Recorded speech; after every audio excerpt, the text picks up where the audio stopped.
What beef did Offset have with Takeoff? And why was Takeoff's final interview so heartbreaking? Takeoff of rap group Migos was fatally shot on November 1st, 2022.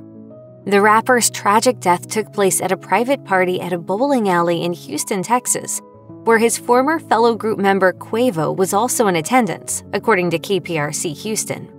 Although the details of the shooting that took Takeoff's life are still unfolding, the rapper's record label released a statement addressing the tragedy, writing, "It is with broken hearts and deep sadness that we mourn the loss of our beloved brother, Kirsnick Kari Ball, known to the world as Takeoff."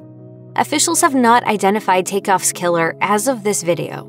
Houston Police Chief Troy Finner urged those with information to come forward, saying, "I ask you one thing, and I want this to resonate with everybody. What if it was your brother? What if it was your son? You'd want somebody to step up, so please, step up." Get the information to us so we can bring some closure to this family who's hurting right now. Some Migos fans might already know that the group members are related. Quavo is Takeoff's uncle, while Offset is Quavo's cousin. Takeoff's death may have been even more difficult for his fellow group members to digest given the nature of their relationship.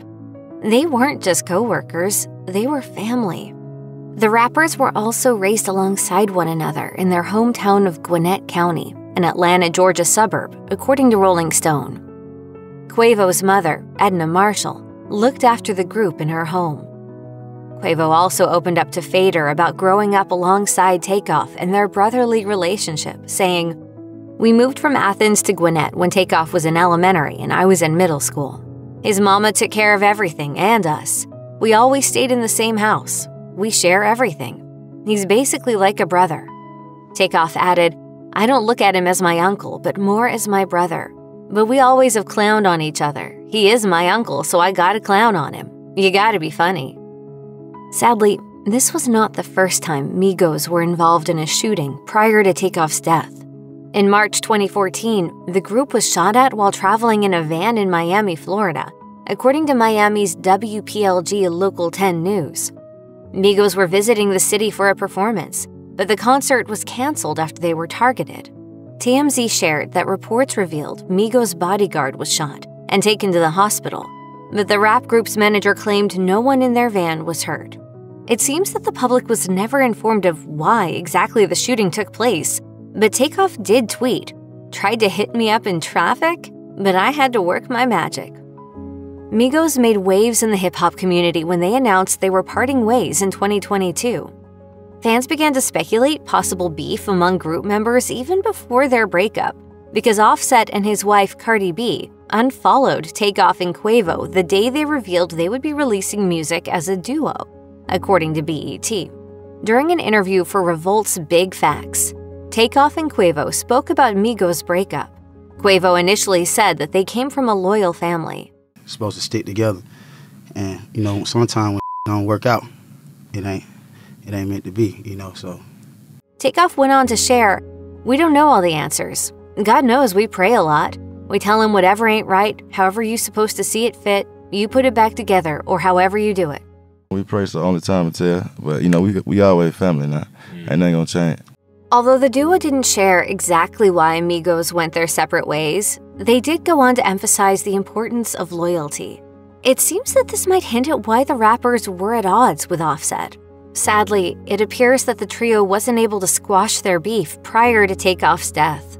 However, Offset did pay tribute to the late rapper with his Instagram profile picture, so the tragedy may have led him to rethink things. Takeoff's tragic death was documented by a number of partygoers who filmed the incident with their cell phones. These videos later began circulating online, and sadly, social media users quickly made the shooting a spectacle. TMZ in particular came under fire for sharing graphic videos and audio of the incident. This was among the content that was later spread online. In one of the audio clips, Quavo can be heard crying out in pain after witnessing his nephew's death, according to Rolling Stone. Musicians took to Twitter to call out TMZ for sharing the gruesome content. Canadian rapper Cadence Weapon wrote, "TMZ posted Takeoff's dead body when reporting his murder. Would they do the same for a white country artist, or would they be more respectful? Where does the impulse to film and post a lifeless dead black body come from? Maybe this is why Black Death has become so normalized. Just 2 weeks before his death, Takeoff sat down with Revolt's drink champs for what would end up being his final interview. This interview began circulating after the rapper's death because he made an eerie yet heartbreaking statement. Interviewer NORE praised Takeoff for his performance on the album Only Built for Infinity Links, which he and Quavo released as a duo after Migos split. NORE went on to suggest that this was Takeoff's opportunity to shine. He was known for being the quiet, low-key Migos member. The late rapper then responded, "For sure, enough is enough. I'm chill, I'm laid back, but it's time to pop it. You know what I mean?" I mean, time to give me my flowers, you know what I mean? I don't want them later on when I ain't here. Although Takeoff wasn't the most flashy Migos member, he left behind quite a legacy.